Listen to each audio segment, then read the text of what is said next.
Hey, how are you? My name's Felton. Welcome back to Destiny 2. Weird, I know, I don't make videos on this game very often. This is your spoiler warning, I guess, if you haven't done the new seasonal stuff yet, but this is a video about the new season and how I kind of like it so far. This is a pre-dungeon thing. This will probably be going out on the Thursday right before the dungeon, so I just basically give my thoughts on how I've been feeling about the season before the new dungeon launches. Then I'll probably add a little addendum video afterwards and be like, this is how I feel after the dungeon launches. But so far, the season feels great, and this has been your spoiler warning because we're going to be staring at this guy a bunch. This is one of the cool parts about the season, in my opinion. I really like the Rasputin, Anna Bray, Clovis Bray, everything part of the storyline. Osiris, he's here. He's not my favorite part. I like the others, but I like the family drama of the Brays, and I like Rasputin in general. Cool characters, cool story, freaking dope visuals. Let's talk about other stuff I like. Believe it or not, I actually like the Ikelos weapons coming back, which might sound weird because in the past I've said, well, it's kind of weird when they just re-release a gun and make you farm it again. But I don't think I've ever minded with the Ikelos weapons because thematically it makes sense, and it's not like the old versions I had are bad now. It's just the new version's better. So it's kind of just an upgrade farm. But that's just my opinion. You can have your opinion that you think it's kind of silly that, oh, you could already get these guns. Why are they bringing them back? Just update them. Why not just slap that new Rasputin's arsenal on the old ones? I don't know. But I think it's okay. I think it's fine. I think it's fun. I think it's something cool to hunt for, and they're not typically that hard to find. There was a cool little way of getting them via your resonance stems and resonance amps, which... Pardon me, I have to clean my inventory because if I don't, I'll go insane. You have a cool way of finding them via the resonant stems and resonant amps, which are little tiny Easter egg hunts.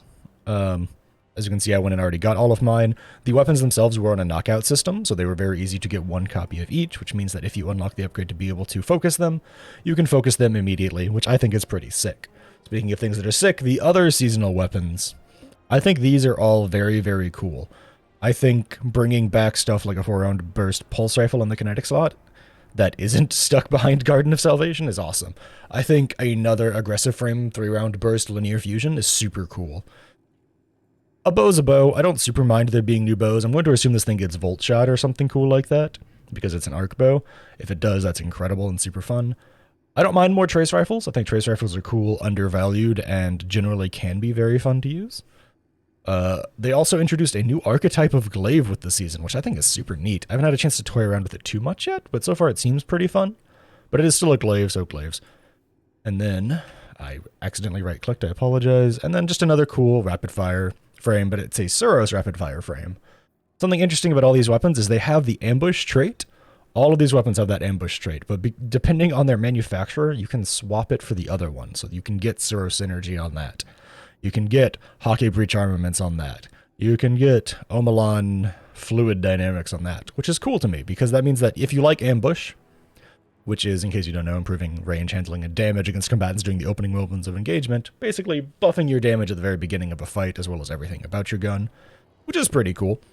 If you don't want that, you can instead opt for the other perk because you think it might be more useful overall, which does kind of bring up the question of how good is Vice Stinger on a bow, really. How good is Vice Stinger on a bow? But overall, I think they're pretty cool too. I think the armor looks phenomenal. I'm a really big fan of the aesthetic of the Rasputin armor, and I cannot wait to start mixing and matching it with the seasonal ornaments that you can get. Speaking of other stuff about the season, the seasonal activity, Heist Battlegrounds, they're a lot of fun. They are really enemy dense. They have bosses that are pretty difficult to defeat in terms of their raw HP pool, and they have a very fun modifier, kind of, with this playlist rules modifier. The playlist rules modifier makes it so that all combatants in this activity will be at least 5 points over your current power level, making it so that it's a little bit harder to just rip through the enemies like they're made of paper mache. To be fair, if you have a well-built build, like my build that I'm running currently right now, which is like a Seeking Wells, Elemental Ordnance, Font of Might, Bountiful Wells, Melee Well Maker type thing, where my grenades and melees make 1,000,000,000 wells, and I have Crown of Tempest to refund energy, and I can just throw everything everywhere. Like, I have a build like that, so I'm allowed to kind of just tear through all the enemies. But when I'm playing it without a build like this, I can definitely feel it. It's like my weapons feel a little bit weaker. I feel like I have to be a little bit smarter and I die a little bit faster, even with 100 resilience, which I think is just like a really cool change. I think that's just a really neat way for them to handle the problem of we're in a really powerful spot, and it's really hard to make stuff feel challenging unless they do that. And I'm okay with that being a band-aid solution. I don't think it's like a permanent long-term solution for this game. I think they need to think a little bit more about how they do power level and stuff. But I think it's a really great band-aid solution. Just have your power level be limited so that enemies are always like 5 levels above you to make it so that they have a little bit more chunk to them as opposed to like the Strike playlist where everything dies instantly no matter what you're doing. Other cool thing about the season, probably the last thing to talk about, is the Seraph key codes. They're really easy to get. That's a really, really big plus in my book. Being able to really easily get these codes from doing any kind of activity throughout the system is just really freaking nice.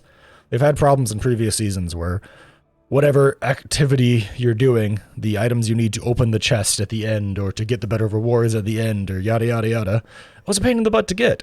You can get these from many things. Dares of Eternity, which now have like daily bounties to do. Nice change, by the way. It drops you a couple hundred.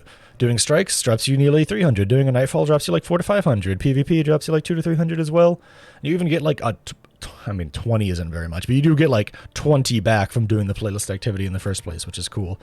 And I believe there are also ways to like increase the amount you get in here. Like the bounties can reward Seraph key codes, and then one of these is like you can have more capacity, and then you can defeat combatants to have a chance to award the codes, which is all very nice. One final like very nice thing is they added reputation to your bounties for these guys, making it much easier to rank up and go through and get a prestige and get all the cool rewards the first time through, which I think is just a really nice thing. It just makes the season feel a little better all the way down. But overall, I'm liking the season a lot. I think it's a lot of fun. I think that it's in a really good starting place. I don't think it's groundbreaking or mind-blowing, but I think it's really good. I'm like, just like really happy with how it started out so far, and I'm really excited to see where it continues to go.